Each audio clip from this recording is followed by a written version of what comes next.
Hi, scrapbookers and family historians. I'm Katie Scott, and I just wanted to show you, this is me. I'm Katie Scott. Hello. And I have a YouTube channel with lots of scrapbooking videos. And I think that I have a channel called The Century Scrapbook, which is all about family history. But I'm not sure if I have that all queued up. Um, Okay, so one thing you need to know about me is when I make videos, I don't generally rehearse. Okay, so here's the channel called Family History Scrapbooking, and so I've got maybe 6 videos here, and what I have done in some of these videos is transferred them over from Ustream. So the ones from Ustream, the ones called Scrapbook Replay, are not as high quality as far as the sound as the ones that are just from the YouTube. And so there's 6 videos there. I also have a channel called Kiss and Tell Scrapbooking, or a channel. That's not a channel. It's a blog. So there's the blog. Just get it to load up completely. Anyways, it's a typepad blog, but you can get there with kissandtellscrapbooking.com. Looks like it's just taking a little time to do that. And where else can you find me online? A lot of places, but let's just go to Facebook. And on Facebook, here I am. This is my personal self, and so I have been, for the last couple of days, involved in this Facebook group called You Know You're from Callus If, and it started as, I think, people remembering things from when they were younger in Callus, but I sort of turned it into a lot of history, and so I've been uploading photos, and then a couple of other people have been uploading photos too, and it's been like in the last 3 or 4 days, it's just been like so many people have been uploading photos, and they're photos for the most part that I had never seen before. And so that's pretty exciting. And so sometimes if you think that you're at a family history dead end, you can reach out to people that are alive and well. And even if they're not in your family, they may have photos like this one of your family. So this Gail Waycott is someone who has a lot of photos of Calais, Maine, which is where I spent part of my childhood, but also my family's been there for hundreds of years. And so this is my grandfather, Frank Howard Fenderson, and this is his office on Main Street in downtown Calais, Maine in the 1960s. And so I had never seen this photo before, and I was so excited to see it, and I've printed it, and I'm going to be making a scrapbook page about it today, but I just wanted, while we're here, I wanted to show you a few things. So my grandfather's name is Frank Howard Fenderson, and what I wanted to do in the comment is just hashtag his full name, Frank Howard Fenderson, okay? And then what I want to show you is that if you then go to Google, and I don't know if that's going to come completely just up instantly, but let's just do hashtag Frank Howard Fenderson and see what we get. Okay, I haven't done this before, so maybe, okay, I think it's called, I'm going to a site called Pingram. Okay, cool. These are my pins, actually, but I have all hashtagged them with his full name, Frank Howard Fenderson. And you can see the 4 photos that I have in Pinterest with his full name. So that's cool. So if you have family history, I recommend hashtagging the full name of your ancestor, and that it's going to come up, it looks like at pingram.me, but then also I'm getting this hashtag, which I included in a recent blog post, and I haven't done this. I have a scrapbooking blog called Kiss and Tell Scrapbooking, but I also have a blog called Family Historian Tales from a Scrapbooker and Family Historian. And in this blog, it's very sporadic when I post, but I added this hashtag, you can see it here, Frank Howard Fenderson, to the end of this story Frank Fenderson on the Economy of Calais, Maine from 1976. And that's something that I copied and pasted from a newspaper article.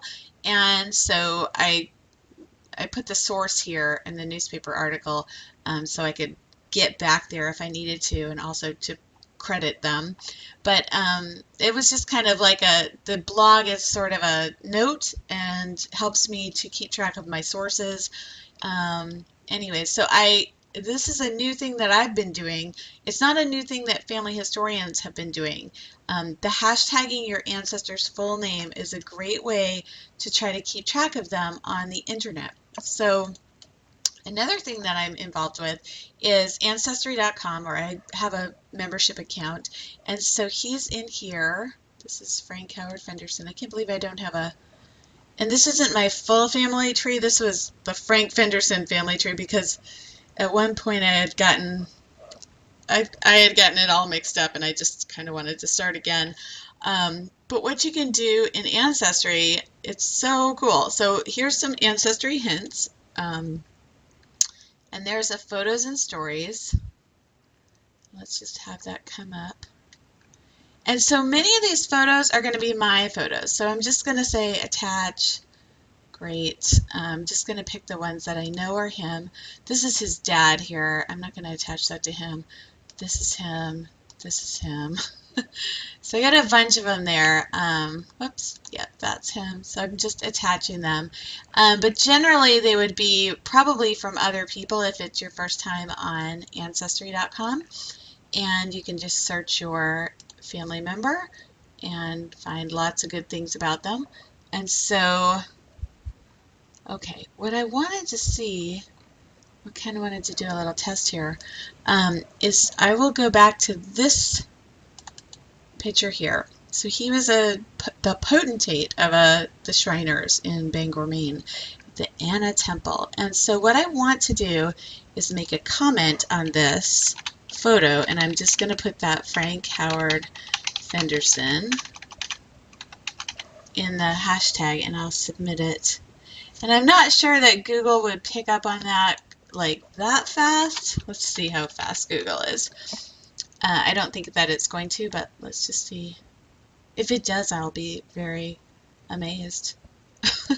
It doesn't. Okay.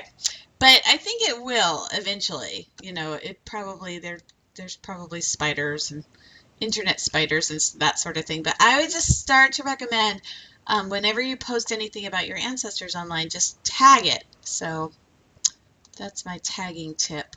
So yeah, this is the photo that I'm going to be working with today. We are going to be making a scrapbook page, but I just wanted to walk you through a little bit of family history today, because while I have so much family history from him in particular, and I don't have a lot of photos, but I have a lot of his family history research. But I really, other than family members, I didn't think there were probably a lot of photos out there of my family, and this just proves that you can find you can find stuff. So I never met Gail Waycott, but he had a photo of my grandfather. So I would say, you know, really research your hometowns. Look on Facebook for groups, like, you know, a group about your hometown. This one's called You Know You're From Calais When. And like I said, I just really kind of hijacked the group. I also did this Craigslist posting, and I posted in Maine, which is where Calais is. I wrote Calais, Fenderson items wanted, looking for family, you know, family history from Calais, Maine. So hopefully people will, you know, if anybody else finds things, that would be great to get some old items. And I just wanted to show you this too. I posted this, but you know, we've been scrapbooking in my family for generations. You know, as long as there's been photographs, we've been scrapbooking them. So this would belong to like my great-great-grandmother's sister. It was a scrapbook of, oops, something just made a noise. Oh, it's my son's phone, and his fake cat could really use a glass of milk. Okay, we'll skip that. But yeah, so this this was a picture. I just snapped this with my iPhone, and this was from an old scrapbook. And as you can see, my ancestor, who I don't know who, I think it was the sister of my great grandmother, but she did some journaling, so that was great. She wrote "The Best Boys in Calais, Maine, 1925," and that there is my grandfather. And I'm just going to tag, let's see if I can tag it with the hashtag, Frank Howard Henderson. I did it. Okay, we'll see if that ever comes up. And so in Facebook it doesn't, but I would just say start using a hashtag of your ancestor's full name, and you're going to be really surprised what you can come up with. So one way, okay, so another thing you can do is just go to Google and type in your ancestor's name. Okay, so there's some images.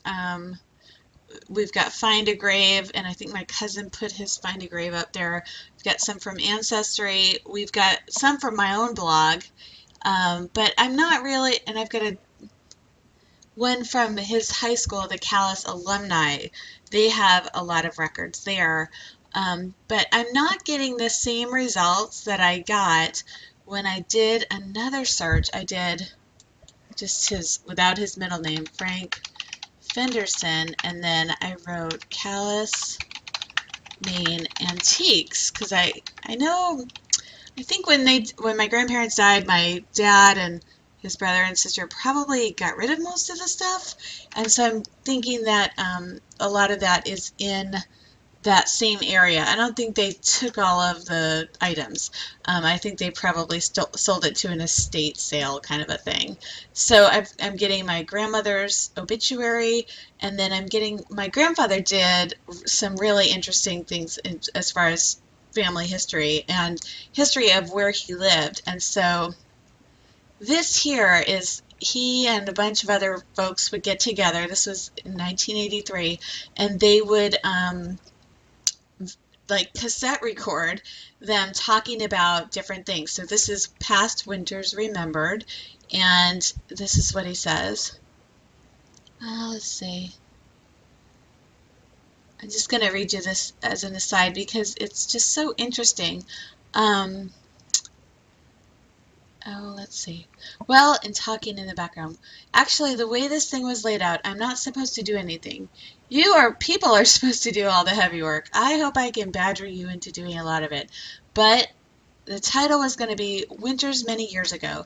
And if you haven't already, if you just been thinking of odd things that happened in the old time winters, then everybody can contribute a little bit to that, their memories of a little bit to that. I can start it off by, two or three little things. I ran across one, not necessarily about winter, just the other day, that I thought was pretty good.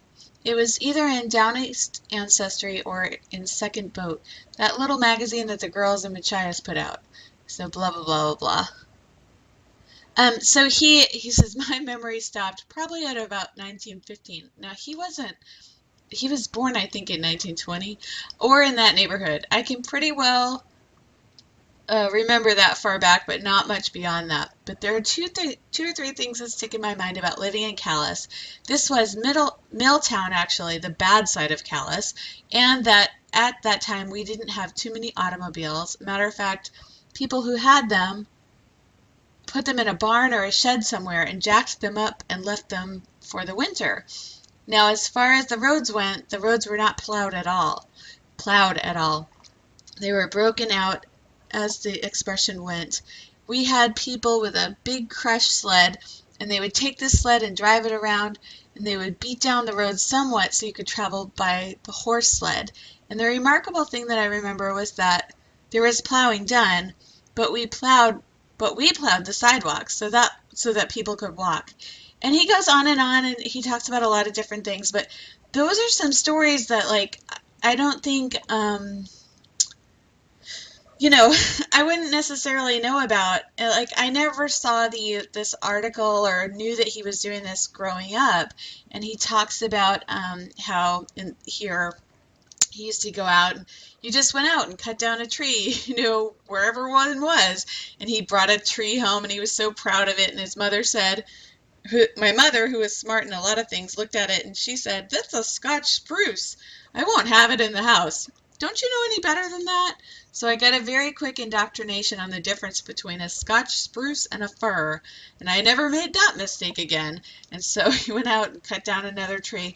But that's a memory that's recorded on the internet that I had never heard in my family. So if you think that you don't have stories, you may not come from folks that recorded themselves in 1983, but you never know. So just try. I would say keep trying. So keep trying and looking, because depending on the searches that you do, you can really come up with a lot. He was also in a lot of, he was the head of the Chamber of Commerce, so he came up in a lot of newspaper article. So he's in this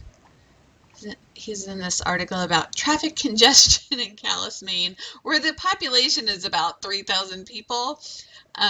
So that's just kind of funny. But when I do a search of just his name, I don't come up with this article. But when I add where he's from, I do come up with this article. So play around with what your search terms are. Let me just look one more, the next one. Yeah, and you can also, if you can hook up with other folks that are related to you, they may have done a lot of family research. So these are just photos that relate to my great-grandfather. Some of them I've posted and some of them I haven't. But what's interesting, I think, is that I never come up with this photo of the inside of his office that I came up with on Facebook. So I was pretty happy and surprised to find that. And that's the photo we're going to be working with today. I welcome your questions about family history and searching online for family history. It's something that I do from time to time, and when I'm interested in it, I become very interested in it. There's another article about him. But I'm not an expert, but that goes to show you don't have to be an expert. You can still find quite a bit of information.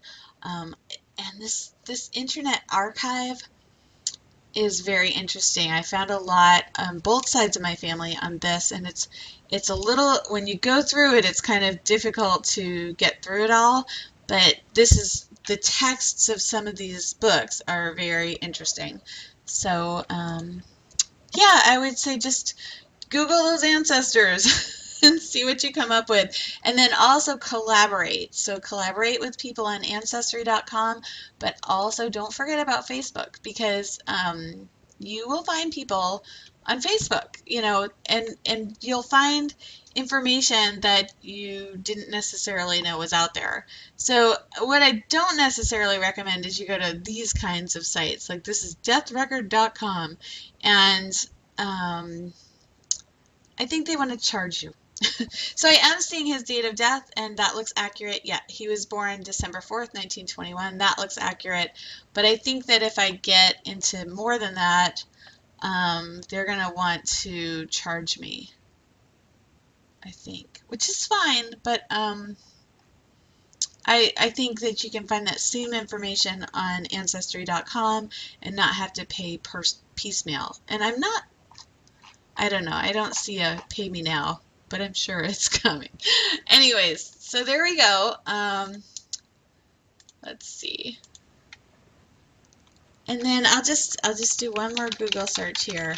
The project that I'm working on is called the Century Scrapbook Project, and I came up with that name, and it was just a way for me to figure out, like, what I did was I took old things. So here's my cheerleading pictures from 1984.